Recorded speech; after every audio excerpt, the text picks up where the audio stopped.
Hello, welcome to Baby Boomer Tales. My name is Jim. When I was 18 years old, I decided it was time for me to go out on my big adventures. And so I left home right around the 4th of July. Took off hitchhiking with a friend of mine named John. We were going to Norway. I know that's a long ways away, but I had a plan. You see, when I was a junior in high school, we had this magazine that we would get monthly, I believe, in class. It's called Scholastic or something like that. And it introduced me to the world of hippies, and I knew more about the Vietnam War reading that than I ever saw on TV or anything. But they had a program where you could become a pen pal with a student from another part of the world. I believe it must have been one of my classes we had to do this. And so I became a pen pal with a girl from Norway. Her name was Arnlug. She even sent me a business card. She's a pretty blonde girl. Now, I know what you're thinking. She sent me a business card. I don't know. Supposedly she was a high school student in Norway. Whatever. Because of our correspondence back and forth, I kind of got a little bit of a crush on her. I decided to go see her. So the plan was to hitchhike to New Orleans, get a job on a merchant marine ship, and work my way over to Norway. Once I was there, I could meet Arnlug and we could have a good old time. So I recruited my friend John, who I'd been working with at the local golf course that summer, and off we went. Well, it was a harrowing trip, to say the least, but we finally made it to New Orleans. And I remember when we first got there, we were dragging all our bags and stuff. I had packed pretty heavy, not being an experienced hitchhiker at all, at least not in the long trips. And these two little black boys, probably about 10 years old, came up to us and said, "Hey, are you guys hungry? We can show you a great place to eat. Only cost you $0.25 for us to take you there. So you're on." Okay, sure, we're hungry. So they started walking. We followed them. They helped us lug our baggage. Finally came to this looked like a little house. They said, "Here's the place." Yeah, right. "We'll watch your bags for you out here for another $0.25 if you want to go in and eat." I don't know. So I'll come in with you. So we went in there. And the place was full of people. I couldn't believe it. There were people from all walks of life there. What they were serving was red beans and rice. It's the only thing on the menu. So we each ordered a plate of red beans and rice. It cost us $0.25 a plate. And it was full and it was delicious. I had never had red beans and rice in my life. The only thing I can associate it with, that red beans and rice place, was the barbecue places here in Kansas City. Some of the very best barbecue you can find here is you find some dumpy little hole-in-the-wall type place. You go in there, it's the best barbecue in the world. Literally. I do not like those sit-down places. The waiters are all too full of energy and stuff, and the barbecue's just so-so. I'd rather go somewhere some old guy just picks up that brisket with his hands and throws it on a plate, throw a little white bread on there. There's 3 kinds of sauces on the table. Thank you very much. Well, that's what this red beans and rice place was like, and it was delicious. We bought both those kids a plate of red beans and rice. They washed our bags. We ate our fill, went back out. What a great welcoming to the city of New Orleans. Well, we walked over to the French Quarter, found out where that was, went to this little park called Jackson Square. Nobody's there. There was nobody in that park except one guy sitting over by the fountain. If I remember right, it was a big fountain of Andrew Jackson, I do believe. And he's just sitting there playing a guitar. Sat down by him and asked him a little bit about New Orleans, and sure isn't busy around here. He said, "That's because yesterday the police came and hauled everyone to jail. Biggest bust in the history of New Orleans." Wow, man. What did they go to jail for? Everything. Loitering, drugs, alcohol, You name it, they went to the jail. Glad we missed that one. Well, so we started hanging around the French Quarter. If you have never been down there, it's an amazing place.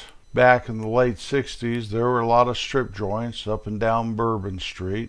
A lot of little coffee shops, a lot of nice restaurants, a lot of tourists, a lot of just about everything. You could see just about anything. I can't even imagine what it'd be like today. The next day we went down where a bunch of these ships were, and we found out that there was a merchant marine strike, or a maritime strike. Now, if I can remember right, I don't think the ships were going at all. So there's some kind of labor dispute or something. And so that is on hold. We cannot just get a job and go. We don't know when this strike is going to be over. So we got a place to stay there right off of the French Quarter. And next thing I know, we'd been living there for a couple months. Trying to make a living there was not easy, short of going and getting an actual job, which I did not want. I wanted to be on call. I wanted to get on that boat and go see Arnlug. Well, I started giving tours of the French Quarter and Canal Street and the surrounding area. The way I give tours, I just find several cute girls who are walking together, offer to give them a tour for a couple bucks a piece or something like that. Take them around, show them all the highlights and the lowlights, and keep them out of the dangerous parts and had fun in the fun parts. I'd give a tour, 2 or 3 times a week usually. That was pretty good. Something I'll never forget about New Orleans was the graveyards. The water table is just too high to dig a grave there. So what they do, and please forgive me if I don't have this 100% correct, but the graves are kind of like a little crypt, and they open it up and they put you in there, and then over time your body decomposes and goes through these grates and falls down onto the ground inside this little crypt. And they're usually family crypts, so several people could be buried right in that little area. It was amazing. I've never seen anything like it. Another thing I did for work is I sold a underground newspaper. Anybody old enough to remember underground newspapers? Hippie newspapers? Whatever. This one down in New Orleans was called The Word. And when you went into the office there, where they made the newspaper for distribution, if you went back in the offices, you'd have to take all your clothes off and walk around there naked. Everyone that worked in that newspaper office worked naked. It was probably my only real true encounter with hippies. Now, I was around the block a lot. A lot of people thought they were hippies. But I have to admit, I had never seen anything like this before or since. But that, like anything else, you get used to. And I used to just go to the front desk and get my lot of newspapers and settle up with them on the newspapers I sold. Go around selling the Word there on Bourbon Street, New Orleans, Louisiana. Well, it looked like we weren't going to get a job on a merchant marine ship in the near future. Contemplating what I was going to do, I came up with a great idea. I should have brought my car. Now, when I left home, the idea of hitchhiking was very romantic, and very much it was called my name. Go out into the world hitchhiking. And that's what I did, but all of a sudden now I wanted my car. I had a 1963 Ford station wagon. Quite the car. Really my favorite car of all time. And so I told John, I'm going to go get my car. You just stay here, hold the fort down.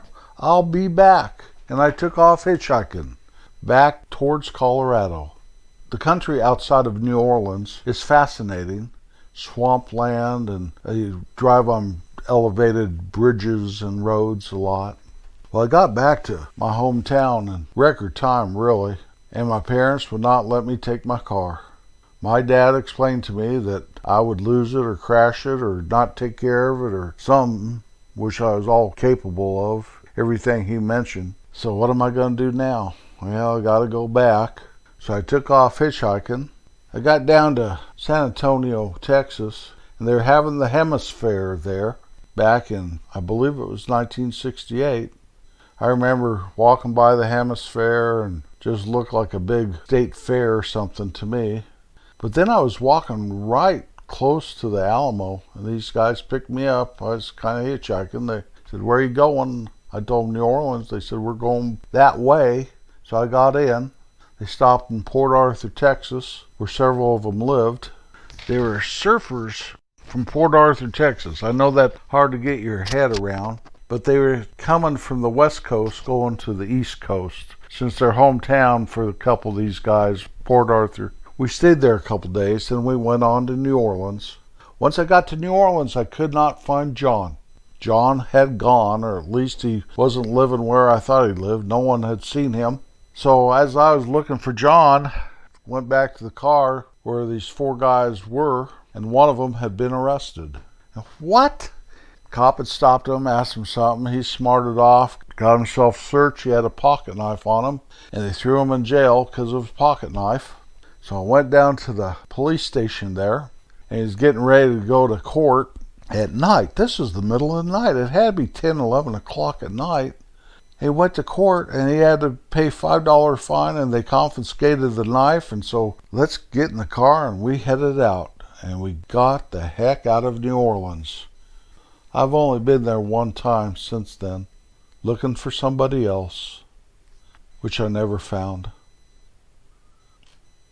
Some of the famous people that are from New Orleans, here's a short list: Truman Capote, William Faulkner, Sandra Bullock, Donna Douglas, Ellie Mae Clampett, Dorothy Lamour, Garrett Morris, Tyler Perry, Reese Witherspoon, Cokie Roberts, Howard K. Smith, Harry Connick Jr., Louis Armstrong, Fats Domino, Pete Fountain, Aaron Neville, Al Hurt, Branford Marcellus, Tom Dempsey, Marshall Folk, Peyton Manning, and Pete Maravich. Years later, after I was married and had a family, we were up at my parents' house picking our little girls up. Grandma and Grandpa had been babysitting that evening, and my mother pulled out this old newspaper. Had some naked guy sitting there on the cover. It was a copy of The Word, that old underground newspaper that I used to sell down on Bourbon Street in New Orleans. I asked her where she got that, and she told me that when I came home to pick up my car back all those many years ago, that I gave her that copy of that newspaper, and she saved it ever since. I believe I have it here, downstairs, and all my old stuff. I dig through that stuff once in a while to find a picture, find an old magazine or something. I usually use that stuff to promote the podcast. I couldn't believe that I used to sell something like that. Go around, go into an office where nobody wore any clothes. I've always been a little bit like that, but I was never a streaker. I never really participated in activities such as that. I'm just a mountain boy that got tired of wearing 4 layers of clothes 9 months out of the year. I'm free, I'm free, I'm free. The plane, the plane. Thanks for riding along. You can find us at babyboomertales.com. Once you've arrived, there are links to our Facebook page, Apple Podcasts, YouTube, both those places you can hear our podcast, and more. If you like our podcast, all I ask is that you share it. Kindness is a gift you ought to pass along. You'll be glad you did. I'll be back next Wednesday. Peace out. November 3rd, 1968. Dear Arnlug, by now you've probably figured out that I did not make it to Norway. At first, I tried really hard, but it just didn't work out. Maybe someday we shall meet. I can't promise I'll write anymore.